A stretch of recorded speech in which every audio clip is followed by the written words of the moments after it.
Once again from the topic. Video ज़्यादा लंबा हो रहा था तो मैंने इसको 2 पार्ट में डिवाइड किया। इसके बाद ये टॉपिक है the company army. East India company की सेना कैसी थी? भारत पर जब अंग्रेज़ों का शासन शुरू हुआ तो कुछ नए नए विचार आइडियाज़ लेके आए थे एडमिनिस्ट्रेशंस में। उसमें सेना को मजबूत किया गया था। कुछ पॉइंट तो उन्होंने मुग़ल आर्मी से ही लिए थे। जैसे जब मुग़ल भारत के शासक थे तो उनके यहाँ पे जो सेना होती थी कैवलरी यानी कि घुड़सवार बोलते थे उसको, घोड़े उनके पास होते थे। इन्फेंट्री पैदल सैनिक। तो मुग़ल काल में भारत की 2 तरह की सेना होती थी, घुड़सवार और पैदल सैनिक। और इसके अलावा तीरंदाज, तीर कमान चलाने वाले भी होते थे और उनको तलवार भी दी जाती थी। तो ये मुग़ल शासक का 18वीं सेंचुरी में कुछ चेंजेस आए। मुग़ल सक्सेसर्स जैसे कि अवध थे, बनारस थे, उन्होंने किसानों को अपनी सेना में भर्ती करना शुरू कर दिया, उनको ट्रेनिंग दी और एक सैनिक बनाया।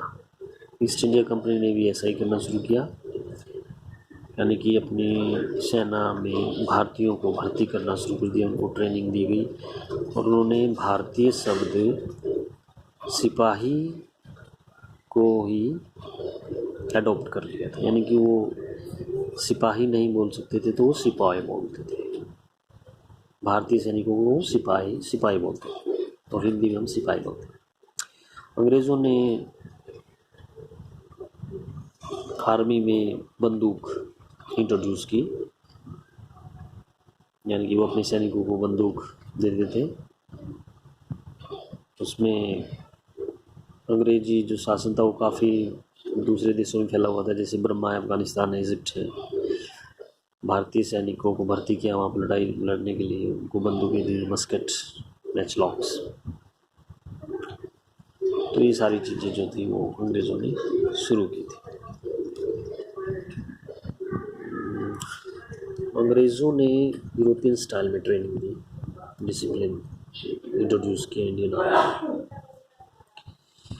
लास्ट कंक्लूजन, इस प्रकार ईस्ट इंडिया कंपनी ने जो एक शुरू में ट्रेडिंग कंपनी के रूप में आई थी और अब एक टेरिटोरियल कॉलोनियल पावर बन गई थी इंडिया में। शुरू में ट्रेडिंग कंपनी बन के आई थी, कॉलोनियल पावर बन गई थी, नई टेक्नोलॉजी, स्टीम टेक्नोलॉजीज़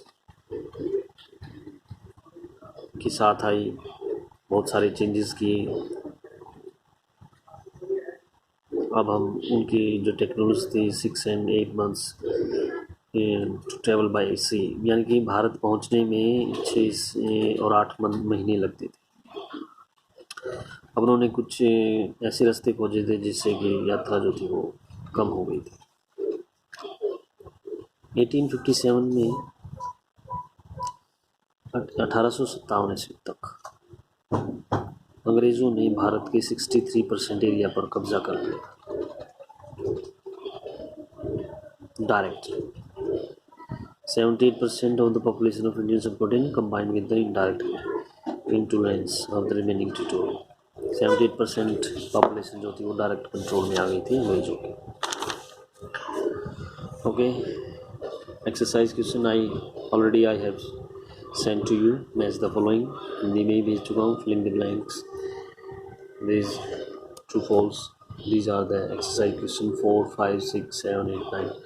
आपको 9 एक्सरसाइज करने हैं, सभी के आंसर हिंदी में मैं इनको भेज चुका हूँ और इंग्लिश में मार्क करके मैंने भेज दिए हैं पहले। आप पूरा जो व्हाट्सएप ग्रुप है उसमें स्क्रॉल करके ऊपर की तरफ देख सकते हैं किस डेट को भेजा था। हिंदी वाले बच्चों के लिए मैं जैसे एक्स्ट्रा क्वेश्चंस हैं वो मैं लिख के आज भेज दूँगा। Thank you. आप घर पे रहिए और अपना पढ़ाई अच्छे से करिए। आगे मैं ज्योग्राफी का 2nd चैप्टर्स करेंगे ट्यूसडे।